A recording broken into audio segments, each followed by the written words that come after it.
Hi, these videos are to spread awareness about India's legacy and heritage to the world through its history, facts, and figures. Today, I am going to talk about the Chola dynasty from South Indian state Tamil Nadu. Chola dynasty was one of the longest ruled dynasties in the world history.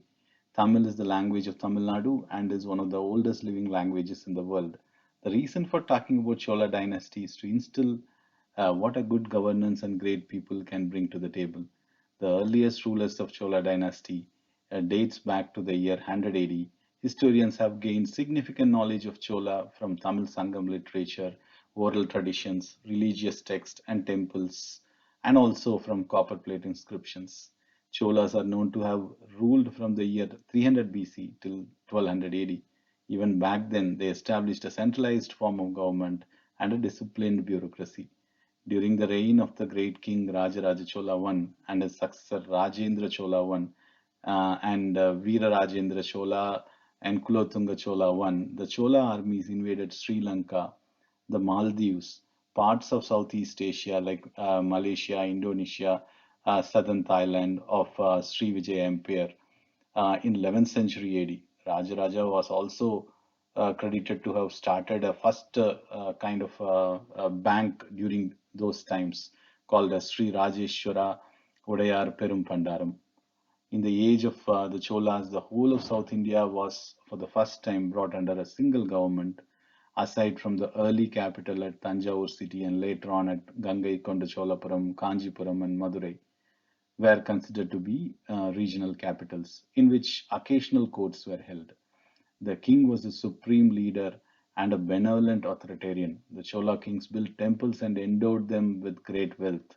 The temples acted not only as places of worship, but also as center of economic activity benefiting the community as a whole. Land revenue and tax were the main source of income. The Chola rulers issued their coins in gold, silver, and copper. The Chola economy was based on multi-tiers. At the local level, agriculture settlements formed the foundation. At the top of this economic pyramid were the elite merchant groups called Samayam, who organized and dominated the region international maritime trade.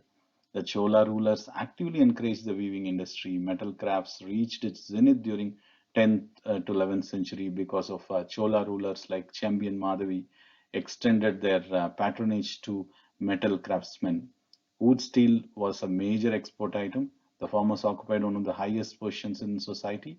Apart from sinking wells and excavating tanks, the Chola rulers threw mighty stone dams across the river Kaveri and other rivers and cut out channels to distribute water over large tracts of land.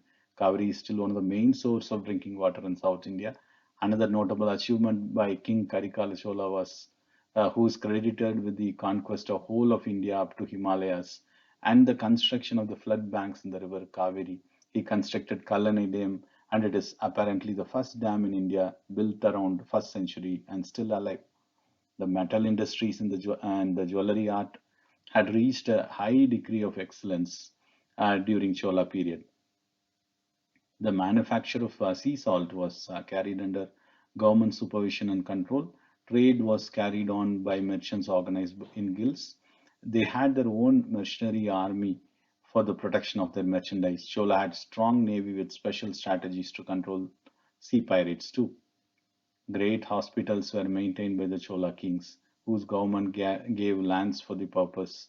Many diseases were cured by the doctors of the hospital, which was under control of a chief physician who was paid annually more than 1,000 kilos of paddy, 8 gold coins, and a grant of land. The Chola dynasty has had a robust military and navy, of which king was the supreme commander. It had four elements comprising of cavalry, the elephant corps, several divisions of infantry and navy. Cholas occupied Southeast Asian countries and had the most powerful army and navy of the world at that time. It was not just economic development. Cholas gave great admiration to art and entertainment. They built great temples famous for sculptures, which include the artistic Brihadishwara temple in Tanjavur, also called as Tanjai Periya Kovil. The temple was built without any binding agents like cement. It was just built by interlocking the stones. The whole temple is constructed with granite stones. Such an engineering marvel it was. Only temple in the world whose shadow does not appear on ground. The murals on the temple walls were painted with the colors made from natural sources like flowers and fruits. The biggest exclamation is the kumbham, the dome which is resting on top of the temple tower, resting a stone that weighs nearly 8,000 kilos on one of the tallest temple structure in the world without any advanced technology years ago is still a mystery.